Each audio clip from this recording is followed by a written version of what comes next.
Bonjour, J'aime Radio. D'abord, pardon, je vais vous demander de vous présenter. Sylvain Le Bourlaga, syndicat CGT de l'Arsenal de Lorient. Donc aujourd'hui, on est en intersyndicale pour, contre le gouvernement aujourd'hui et également pour l'abrogation de la réforme des retraites. La souveraineté de notre système de santé français qui part dans les fonds de pension et il joue en bourse avec l'argent des Français. Aujourd'hui, c'est 90 milliards de perdus. Et du coup, aujourd'hui, on essaie de mobiliser un maximum de personnes contre le système que l'État met en place pour gaver les actionnaires. Le gouvernement Barnier aujourd'hui ne reflète pas du tout le vote des Français qu'on a pu avoir pendant les législatives. Donc c'est pour ça qu'aujourd'hui... C'est une élection volée ? Totalement. Et aujourd'hui, ils sont dans le mépris total du vouloir des Français. Aujourd'hui, ils font leur peloche entre eux. Et du coup, les Français aujourd'hui ne sont pas contents et c'est pour ça que les Français sont dans la rue. Il y a d'autres actions qui sont prévues ? Pour le moment, c'est à déterminer. Là, aujourd'hui, c'est le relancement du mouvement. Et on remettra ça certainement pour leur montrer que les Français sont contre leur système de monarchie au final, parce que c'est entre eux qui s'amusent et les Français ne sont pas contents de ça. Merci beaucoup pour J'aime Radio. J'aime Radio, je vais vous demander de vous présenter. Donc je suis Ludovic Denabès, je suis représentant du personnel au groupe hospitalier de Bretagne Sud et soignants de métier. Alors aujourd'hui, on est véritablement sur une mobilisation interprofessionnelle et intersyndicale, évidemment sur des éléments, on ne peut pas ignorer la situation politique dans laquelle la France est. On se retrouve avec après une dissolution, avec des élections où on se retrouve avec les perdants qui gagnent et les gagnants qui perdent.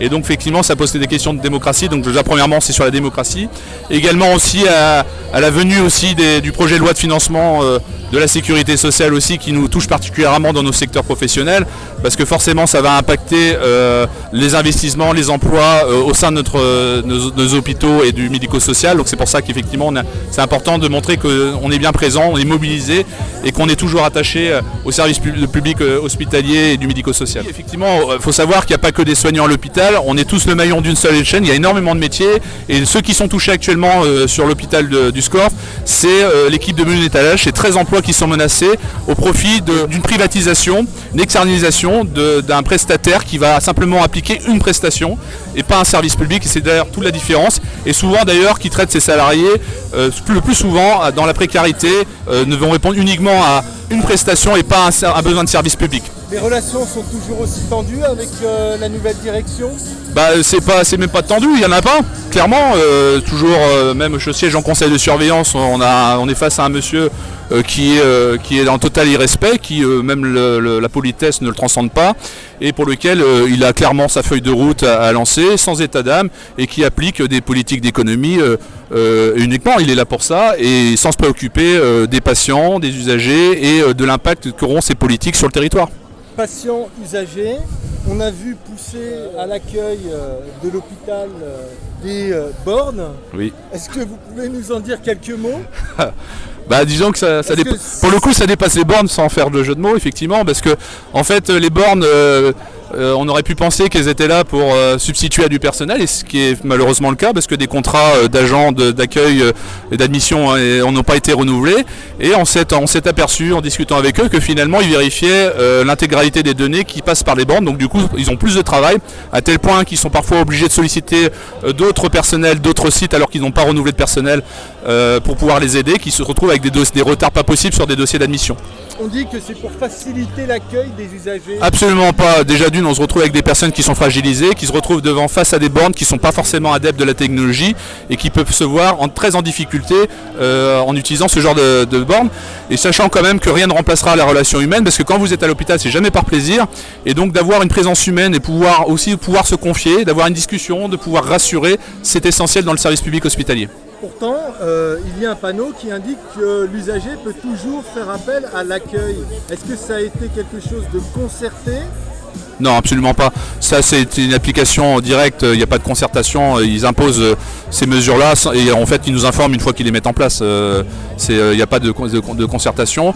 Et effectivement, il y a les personnels d'accueil qui déjà sont pas très nombreux et qui doivent déjà répondre aux flux naturelle, avec notamment l'histoire des parkings payants, parce que comme vous le savez, à l'hôpital on fait payer les usagers, ce qui est quand même purement scandaleux. Je pense que ça créerait plus de scandales si on faisait payer le parking du Leclerc qu'à l'hôpital malheureusement. Donc c'est un fait, et du coup ils sont obligés de gérer ce genre de ça, ils sont obligés de gérer les mécontentements, plus un afflux de personnes qui sont perdues avec ces fameuses bornes.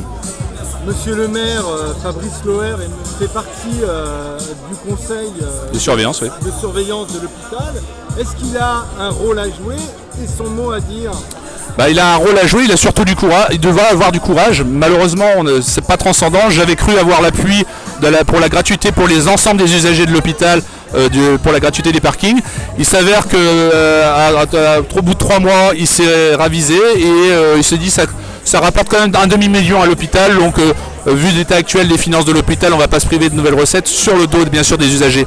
Donc Monsieur Loher n'a pas de parole, n'a pas de courage et n'a pas été jusqu'au bout de sa démarche de soutenir notre proposition qui était de la gratuité des parkings pour l'ensemble des usagers de l'hôpital. On ne demandait pas la gratuité totale, on demandait la gratuité pour les usagers de l'hôpital et leurs accompagnants. Quelles sont vos prochaines actions? Alors les prochaines actions, on envisage, alors pour l'instant c'est pas totalement défini, une action le 8 octobre. Merci beaucoup pour Merci. Je vais vous demander tout d'abord de vous présenter. Bonjour Solène, je suis enseignante en histoire-géographie dans un collège. Sud, on est des syndiqués à Sud. Sud Éducation, 56. Et Sud Santé Sociaux. Et Sud Santé Sociaux. Vous êtes présent aujourd'hui donc à nouveau dans la rue. Oui. Pour quelle raison?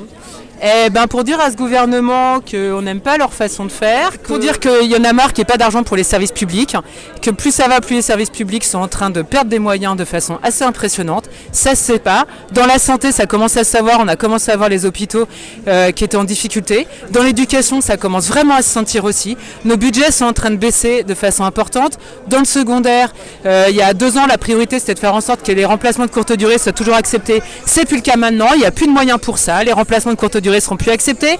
On avait des classes dans les établissements scolaires, plus ça va, plus nos classes elles augmentent.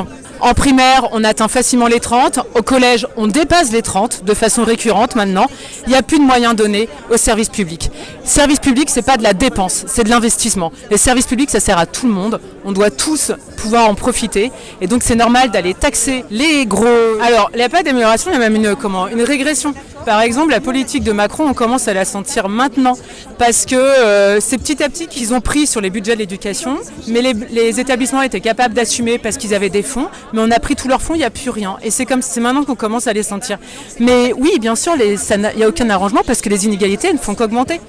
Les inégalités sociales, elles ne font qu'augmenter, les inégalités de richesse ne font qu'augmenter, et tant qu'on ne fera pas en sorte d'avoir une société plus égalitaire, la situation s'aggravera. Il n'y a jamais de moyen qui est donné au service public. Si on avait eu un Premier ministre ou une Première ministre issue du nouveau Front populaire, que ça aurait pu changer, qu'on aurait pu mettre un peu plus de justice sociale, de justice dans la santé, dans la sécurité? On espère, en tous les cas, c'était notre espoir avec le nouveau Front populaire, c'est évident. C'est sûr que la gauche ne nous a pas toujours satisfaits. Les années Hollande, ça n'a pas été les meilleures années pour le service public. Par contre, il y a eu des années avant, début des années 97-98, c'est des bonnes années pour le service public. Donc oui, on avait un espoir avec le nouveau populaire, c'est évident. Qu'au moins ils aillent prendre l'argent là où il est pour le mettre aux bons endroits. Et puis qu'on choisisse, qu'on fasse des bons choix. Parce qu'il y a eu des choix de Bruno Le Maire, du gouvernement précédent, qui n'étaient pas logiques. Le Premier ministre va faire une déclaration de politique générale avant même de savoir quelle est la feuille de route. Il y a des manifestations de certains disent. Est-ce qu'on ne devrait pas attendre avant de redescendre dans la rue? Alors non, je pense que c'est aussi pour montrer au Premier ministre qu'on est toujours là et que le peuple, les gens qui sont dans la rue aujourd'hui, c'est ceux qui ont été déçus que Lucie Casset ne soit pas nommé par exemple Premier ministre. Et c'est pour rappeler au Premier ministre que le peuple de gauche, il existe.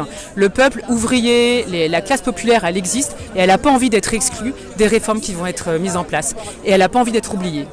Et vous avez aussi une crainte peut-être que ce gouvernement Barnier soit un petit peu la marionnette du Front National? Ah bah bien sûr. Oui, quand on voit que la semaine dernière, M. Barnier a appelé directement Marine Le Pen pour lui dire non, vous inquiétez pas, le ministre de l'économie a dit une bêtise, bien sûr vous serez reçu. Et oui, bien sûr, on sait très bien que Macron, pour accepter Barnier, il avait consulté Marine Le Pen. Et ouais, c'est bien sûr que c'est notre crainte qu'il soit la marionnette du Front National, en tous les cas que toutes les décisions soient acceptées par le Front National avant, quand elles pourraient être prises. Comment vous envisagez les prochaines élection présidentielle. Un peu avec angoisse, avec espoir. Ça dépend des jours. Merci beaucoup pour la radio.